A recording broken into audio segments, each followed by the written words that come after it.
Hello students, welcome back. So students, in today's video lecture, we will understand what is Western political thought as well as its nature and significance. मैंने अपने first video में आपको political thought as well as different terminologies explain की थी, तो आप वो पहले देखिएगा अगर आपको आज का लेक्चर समझना है तो। देखिए, वेस्टर्न पॉलिटिकल थॉट क्या है? सिंपली वेस्टर्न पॉलिटिकल थॉट अगर बिल्कुल सरल भाषा में बोलें तो ये वेस्टर्न पॉलिटिकल थिंकर्स जो थे उनके पॉलिटिकल आइडियाज हैं। Okay, but since you are an optional student तो आपको एक ऐसी डेफिनेशन याद होनी चाहिए ना which reflect your academic maturity, because optional में तो आपको स्कॉलरली डेफिनेशन याद रखनी है, उतना ही अच्छा होगा अगर वो आपको याद है तो। So professor Sabin western political thought को कैसे डिफाइन करते हैं, आइए ये समझते हैं। प्रोफेसर सेबिन सेज कि जो वेस्टर्न पॉलिटिकल थॉट है ना, western political thought is continuous, it is continuous and critical reflection of the political ideas,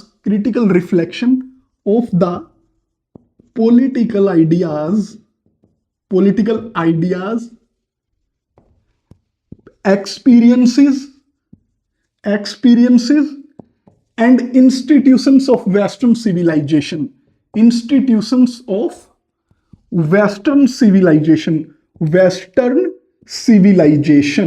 okay, देखिए कितनी कॉम्प्रिहेंसिव डेफिनेशन है। I will break down the definition and I will explain it.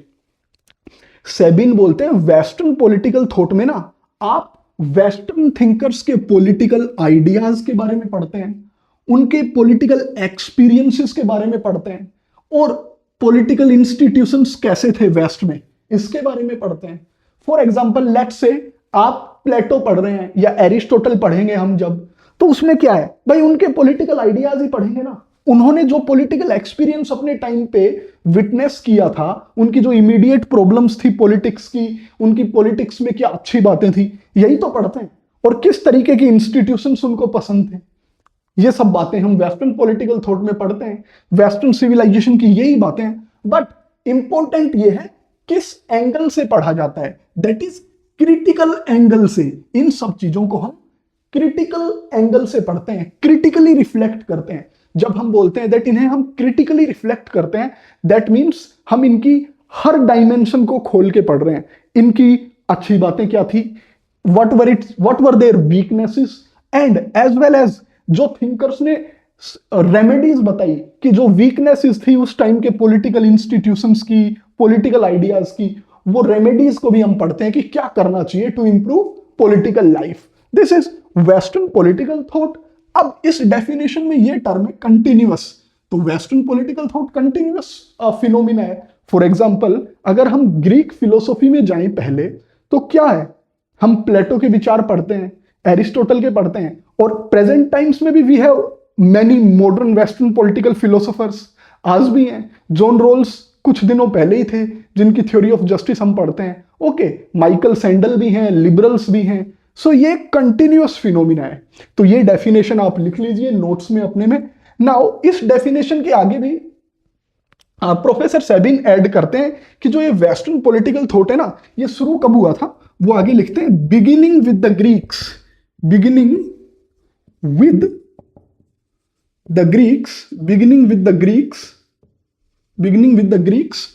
and evolving through successive reinterpretations, evolving through successive reinterpretations। अब देखिए, ये पूरी definition होगी, यहां तक हमने समझ ली थी। अब आगे वो क्या लिखते हैं कि वेस्टर्न पॉलिटिकल थॉट की जो शुरुआत है ना, ये ग्रीक टाइम से होती है। पॉलिटिकल थॉट्स, जब हम पॉलिटिकल थिंकर्स उठाएंगे, सोक्रेट्स, प्लेटो, एरिस्टोटल, ये सब ग्रीक थिंकर्स ही तो थे।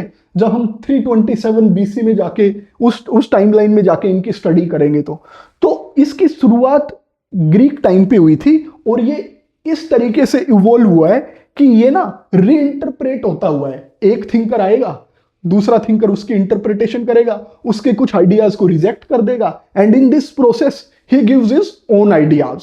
ओके, तो इस पूरी डेफिनेशन का मतलब आई होप आपको समझ आ गया होगा कि वेस्टर्न पॉलिटिकल थॉट क्या है। Now coming on to its nature and significance, ये हमने डेफिनेशन देखी है। अगर आप अच्छे से बार बार इसे याद करेंगे ना, you will definitely be able to remember it. घबराना नहीं है इन कॉम्प्लेक्स टर्म्स से। नाउ वेस्टर्न पॉलिटिकल थॉट की जो एक प्रोफेसर सेबिन लिखते हैं ना वेस्टर्न पॉलिटिकल थॉट के नेचर के बारे में, वो देखते हैं। See he writes that western political thought is based on history. जो वेस्टर्न पॉलिटिकल थॉट है ना, ये हिस्ट्री पे बेस्ड है। Because we know it is said that history is root and politics is fruit. अगर इतिहास जड़ है तो राजनीति फल है। भाई हिस्टोरिकल इवेंट्स कुछ हुए होंगे ना जिनकी वजह से पॉलिटिक्स हुई। तो प्रोफेसर सेबिन लिखते हैं दैट वेस्टर्न पॉलिटिकल थॉट जो है ना, western political thought it is based upon history. इतिहास पे आप बेस्ड अपॉन हिस्ट्री, ये हिस्टोरिकल इवेंट्स ने इसे सेव किया है, राइट। प्लेटो के टाइम पे जो कुछ हो रहा था, एरिस्टोटल ने जो कुछ विटनेस किया, या मैकियावेली ने विटनेस किया, या जब हम सोशल कॉन्ट्रैक्चुअलिस्ट थिंकर्स करेंगे तो उन्होंने अपने टाइम पे जो विटनेस किया, वो सब वेस्टर्न पॉलिटिकल थॉट ही तो है। वेस्टर्न पॉलिटिकल थॉट के इंग्रेडिएंट ही तो है वो हिस्टोरिकल इवेंट्स जो हुए हैं। So it is based upon history. Professor Sabin ऐसा बोलते हैं इसकी प्रवृत्ति के बारे में, इसके नेचर के बारे में। And next he says that unique चीज ये है, it's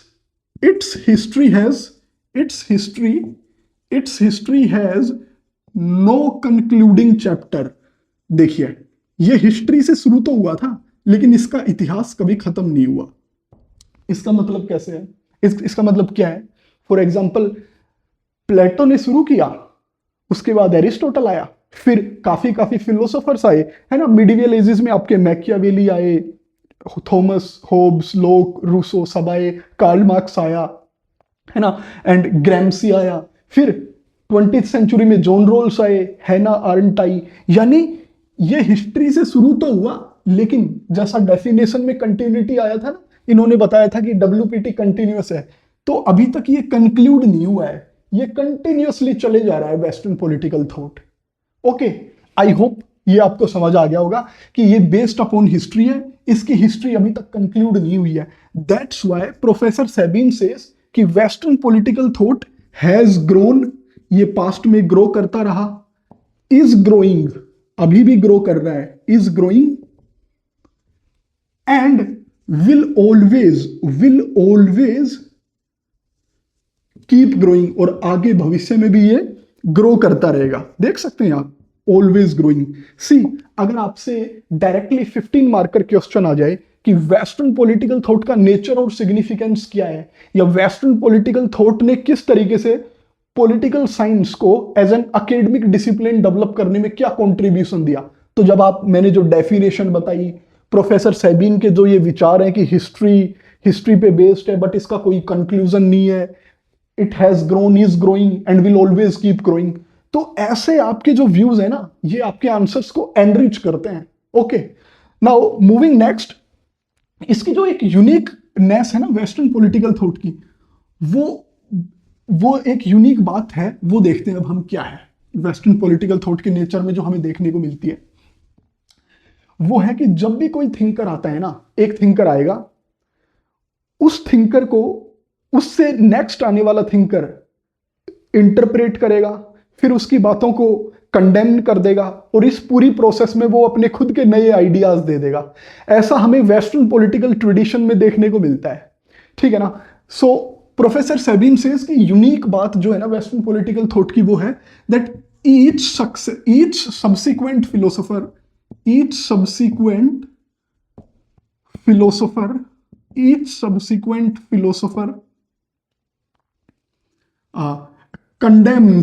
condemns the ideas of earlier philosophers। जब भी कोई एक नया फिलोसफर आता है, वो अपने से पहले वाले फिलोसफर्स के आइडियाज को ना रिजेक्ट कर देता है। condemns the ideas of earlier philosophers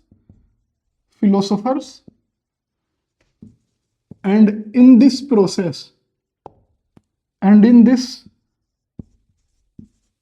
process और इस पूरी प्रोसेस में वो क्या करता है, he gives his own ideas, his own ideas. Okay, let's see, इसका एग्जांपल देखते हैं। मान लीजिए सबसे पहले प्लेटो था। आपको पता चलेंगी ये सारी बातें आपकी क्लियर होती रहेंगी जब हम प्लेटो को पढ़ेंगे, उनकी थ्योरीज को पढ़ेंगे, एरिस्टोटल को। सो प्लेटो ने जो भी कुछ कहा ना, इसके बाद आया एरिस्टोटल। एरिस्टोटल तो हुआ क्या, एरिस्टोटल ने जो भी प्लेटो ने कहा उस चीज को रिजेक्ट कर दिया एंड अपनी खुद की अलग थ्योरी दे दी। ये सेम एग्जांपल हमें देखने को मिलता है। फॉर एग्जांपल फर्स्ट बेंथम आया, बेंथम भी एक थिंकर है। उसके बाद जॉन स्टुअर्ट मिल आया, जेएस मिल। तो इसमें हुआ क्या, बेंथम ने जो भी कुछ कहा ना, उसके बाद मिल ने उसे क्या किया, रिजेक्ट कर दिया। आर यू गेटिंग कि कोई भी एक नया फिलोसोफर आ रहा है और अपने से पहले वाले फिलोसोफर के आइडियाज को रिजेक्ट कर देता है और अपने खुद की बातें बताता है नई। ओके, सो ये जो बातें हैं हमें वेस्टर्न पॉलिटिकल थॉट में काफी देखने को मिलती हैं। अगर आप सोशल कॉन्ट्रेक्चुअलिस्ट थिंकर्स के एग्जांपल को देखें ना, इस कैरेक्टरिस्टिक फीचर पे, जो सोशल कॉन्ट्रेक्चुअलिस्ट थिंकर्स हम पढ़ेंगे उसमें अगर आप होब्स को देखते हैं, लोक को देखते हैं या रूसो को देखते हैं, तो होब्स जो भी कुछ बोलेगा ना उसको रिजेक्ट कर देगा जॉन लोक। देख लीजिए, हो गया ना, पहले होब्स आया, लोक ने उसे रिजेक्ट कर दिया। तो ये सारी चीजें क्या है, कैरेक्टरिस्टिक्स फीचर है वेस्टर्न पॉलिटिकल थॉट के। इसका नेचर ही ऐसा है। तो ये बातें, ये जो व्यूज हैं, ये आप याद रखेंगे, एज वेल एज जो मैंने एग्जांपल्स दिए हैं इसे आप नोट डाउन कर लीजिए। और इसकी इसी यूनिकनेस को देखते हुए ना, it is said that western political thought is based upon polemics. इसकी जो ये यूनिक बात है ना, इसी को देखते हुए scholars are of the view that western political thought is based upon polemics, based upon polemics। अभी मैं समझाऊंगा, आपको घबराना नहीं है ये कॉम्प्लेक्स टर्म देख के कि ये क्या है। Western political thought is based upon polemics. It changes but it continues, western political thought polemics पे बेस्ड है। पोलेमिक्स का मतलब ये हुआ, जैसे किसी एक इंडिविजुअल ने एक बात बोली, दूसरा इंडिविजुअल आएगा उसकी बात को रिजेक्ट कर देगा, यही बात हुई पोलेमिक्स, और खुद अपने आइडियाज दे देगा। यानी दो कॉन्ट्रास्टिंग व्यूज अब आमने सामने हो गए। इसने बोला दिन तो ये बोलेगा रात, दिस इज पोलेमिक्स, बिल्कुल ऑपोजिट व्यूज। तो वेस्टर्न पॉलिटिकल थॉट की विशेषता क्या है, पोलेमिक्स। इसमें चेंज भी आते हैं, it changes as well as continues. इसके अंदर चेंज भी है और कॉन्टिन्यूटी भी है। ओके, तो आपको यह भी बात ध्यान रखनी है। नाउ वेस्टर्न पॉलिटिकल थॉट ना, इसकी जो स्टडी जब आप करेंगे, इसको आप जब कॉम्प्रिहेंसिवली पढ़ेंगे थिंकर्स के आइडियाज को, यू विल सी कि वेस्टर्न पॉलिटिकल थॉट के अंदर पॉलिटिकल आइडियलिज्म की भी बात होती है, as well as political realism की भी बात हो रही है। Are you getting? मैं भी एक्सप्लेन करता हूं आपको। वेस्टर्न पॉलिटिकल थॉट जो है, ये वेस्टर्न पॉलिटिकल थॉट आपका, ये पॉलिटिकल आइडियलिज्म और पॉलिटिकल रियलिज्म दो चीजों की बात करता है। Political idealism and political realism, ये दो पिलर हैं वेस्टर्न पॉलिटिकल थॉट के। पॉलिटिकल रियलिज्म, सी वेस्टर्न पॉलिटिकल थॉट को जब आप पढ़ेंगे ना, आप ऐसे आइडियाज को भी पढ़ेंगे कि मोरल ऑर्डर, मोरल प्रोग्रेस होनी चाहिए, ethics should have primacy in politics. इसका मतलब है पॉलिटिकल आइडियलिज्म का, ethics should have primacy in politics, primacy in politics. Western political thought के दो पिलर्स हैं, political idealism, political realism. Political idealism में आप पढ़ते हैं मोरल प्रोग्रेस कैसे हो ह्यूमन बींग्स की, एक मोरल ऑर्डर कैसे मेंटेन किया जाए। पॉलिटिक्स और एथिक्स एक ही बात है ना। पॉलिटिकल आइडियलिज्म मानता है that politics is a very sacred activity, okay, it is a very Paes activity. ये भी आप वेस्टर्न पॉलिटिकल थॉट में देखेंगे। यू विल ऑल्सो सी कि वेस्टर्न पॉलिटिकल थॉट के अंदर पॉलिटिकल रियलिज्म भी है। What is political realism? That is power centric view, power centric view, power centric view. ये बोलेंगे कि भैया पॉलिटिकल आइडियलिज्म, आप जो एथिक्स मोरालिटी की बात करते हैं ना, ये तो पॉलिटिक्स में दूर दूर तक भी नहीं है। पॉलिटिक्स केवल एक ही चीज पे टिका हुआ है, पावर पे एंड इंटरेस्ट पे। सबको अपना मतलब निकालना है, सबको अपने इंटरेस्ट पूरे करने, और सबको पावर चाहिए। सो वेस्टर्न पॉलिटिकल थॉट में पॉलिटिकल आइडियलिज्म और पॉलिटिकल रियलिज्म दोनों है। सो यू कैन से कि western political thought is a blend of both political idealism as well as political realism. ठीक है ना? Now focusing on the next thing, western political thought के अंदर आप और क्या पढ़ेंगे कि ये ना पॉलिटिकल इंस्टीट्यूशंस, पॉलिटिकल प्रोसीजर्स, इन चीजों की भी बात करता है।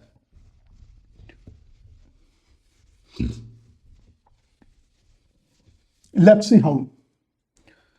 ये पॉलिटिकल इंस्टीट्यूशंस की भी बात करेगा, political institutions, okay, and procedures.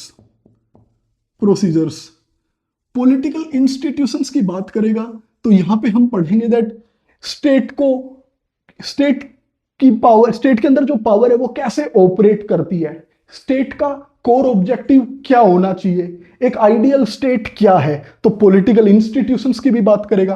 Procedure, procedure में आप पढ़ेंगे रूल ऑफ मैन होना चाहिए या रूल ऑफ लॉ होना चाहिए। फॉर एग्जाम्पल प्लेटो को जब आप पढ़ेंगे ना, यू विल सी वो बोलता है रूल ऑफ मैन होना चाहिए, रूल ऑफ मैन। वेरएज जब आप एरिस्टोटल को पढ़ेंगे वेस्टर्न पॉलिटिकल थॉट में, Aristotle, you will see that rule of law को प्राइमेसी होनी चाहिए। Aristotle attaches significance to law. तो आप देखेंगे कि पॉलिटिकल इंस्टीट्यूशंस की भी बात होगी। कुछ थिंकर्स रूल ऑफ मैन की बात कहेंगे कि एक आदमी का रूल होना चाहिए, फिलोसोफर किंग का। जब इसका कंसेप्ट हम पढ़ेंगे, जब बातें क्लियर होंगी आपको, एंड उनका जो है, उनके वो बोलेंगे रूल ऑफ मैन होना चाहिए और ये ही सभी का भला करेगा। Whereas Aristotle says there should be rule of law because rule of law applies impersonally as well as rule of law curbs arbitrariness। किसी की मन मर्जी नहीं चलेगी, कानून के सामने सब बराबर होंगे। तो rule of law, rule of man, इन सब चीजों को भी आप वेस्टर्न पॉलिटिकल थॉट के अंदर पढ़ेंगे। ओके, सो नेक्स्ट देखते हैं अब वेस्टर्न पॉलिटिकल थॉट और इसकी क्या क्या सिग्निफिकेंस, इसके नेचर में और क्या क्या आता है। सी वेस्टर्न पॉलिटिकल थॉट का इंपॉर्टेंस इस बात में भी है दैट ये ना हमें कॉम्प्लेक्स जो चीजें हैं ना पॉलिटिक्स की, उनको भी बहुत ही इजीली समझा देता है वेस्टर्न पॉलिटिकल थॉट। अब देखिए वेस्टर्न पॉलिटिकल थॉट की एक जो यूनिक, सबसे यूनिक बात लगती है, स्कॉलर्स भी मानते हैं जिसको, वो है कि जो ये थिंकर्स थे ना, they were dealing or they were discussing their own immediate problems। वो अपनी खुद की immediate problems डिस्कस कर रहे थे, but still they were able to transcend their localism। I mean वो प्लेटो, एरिस्टोटल बातें तो अपने टाइम की कर रहे थे, लेकिन उनके जो व्यूज हैं वो आज की दुनिया में भी इंपॉर्टेंट है। इसलिए उनकी जो लोकल जो उनका जो टाइम था ना, जो लोकल उनकी जो लोकल जो एरिया था उनका ग्रीस का, बातें तो वो उसी की कर रहे हैं, बट आज 21st सेंचुरी में भी रेलेवेंट है वो। सो आप बोलते हैं दैट वेस्टर्न पॉलिटिकल थॉट के अंदर थिंकर्स के जो व्यूज है ना, they were able to transcend their localism। transcend means to go beyond। अपने मतलब कि वो कुएं के मेंढक नहीं है। आम आदमी की भाषा में कहूं तो वेस्टर्न पॉलिटिकल थिंकर्स अपने इलाके में जरूर रह रहे थे, है ना, बातें अपने टाइम की करते हैं, बट उनके विचार ऐसे हैं जैसे आपको लगेगा कि वो कुएं के मेंढक नहीं है। दे ट्रांसेंडेड देयर लोकलिज्म। उनके व्यूज यूनिवर्सल इन नेचर है। फॉर एग्जाम्पल वो जो भी इश्यूज पॉलिटिक्स के डिस्कस करते हैं ना, वो पेरेनियल इश्यूज डिस्कस करते हैं। Perennial issues of politics are discussed. Perennial issues of politics are discussed. Politics के पेरेनियल इश्यूज को डिस्कस करते हैं वो।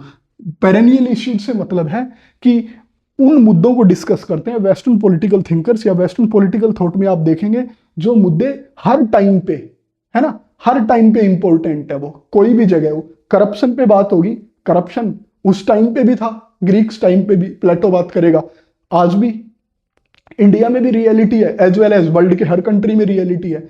यानी इन्होंने पेरेनियल इश्यूज ऑफ पॉलिटिक्स को डिस्कस किया है, so that is there beauty. तो वेस्टर्न पॉलिटिकल थॉट के नेचर और सिग्निफिकेंस में यह भी खास बात है। Now western political thought is humanist, humanist plus इसके अंदर सेक्युलरिज्म की भी स्पिरिट है। सेक्युलरिज्म, यू कैन से it is blend of humanism and secularism. इसमें आपको ह्यूमनिज्म भी दिखेगा, सेक्युलरिज्म भी दिखेगा। Now what is secularism?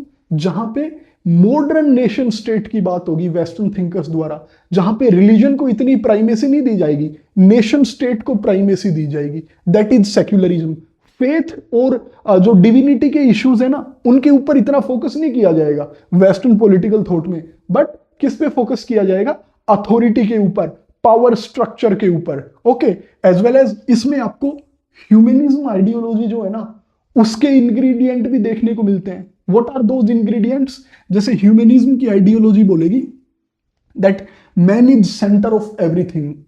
Man जो है, इसको आप फ्रीडम दो, है ना, लिबर्टी होनी चाहिए, फ्रीडम, लिबर्टी, इसको आप बाउंड मत करो। यही तो ह्यूमनिज्म है, दैट इंडिविजुअल की डिग्निटी होनी चाहिए, डिग्निटी। ओके, सो आज का जो ये कंसेप्ट मैंने बताया आपको, वेस्टर्न पॉलिटिकल थॉट का जो नेचर और सिग्निफिकेंस क्या है, इसमें हमने देखा कि वेस्टर्न पॉलिटिकल थॉट की जो प्रवृत्ति है वो कैसी है ना। ये आइडियलिज्म, रियलिज्म, अपने टाइम के आइडियाज भी बता रहा है, पेरेनियल पॉलिटिकल इश्यूज को भी डिस्कस कर रहा है। इसमें रेशनलिज्म भी है। Rationalism means based upon logic. Rationalism का क्या मतलब है? It is based upon logic, explanation. Rationalism, इसमें एम्पेरिकल इंक्वायरी होती है इश्यूज की, एम्पेरिकल इंक्वायरी। फॉर एग्जाम्पल, किसी भी चीज को एक्सप्लेन किया जाता है ना, तो वो प्रॉपर तरीके से किया जाता है। एग्जाम्पल के हिसाब से, जब एरिस्टोटल आपको बोलता है that rule of law best है, rule of law is best, तो he gives evidence of this, वो प्रूफ देता है। वो क्या बोलता है? That rule of law best इसलिए है बिकॉज ये इम्पर्सनली अप्लाई होगा, आर्बिट्रेरी विल को काउंटर करेगा, मन मर्जी नहीं चला सकेंगे, जो लॉ होगा वो सुप्रीम होगा, है ना। तो ये इसके अंदर एम्पेरिकल इंक्वायरी और रेशनलिज्म भी है।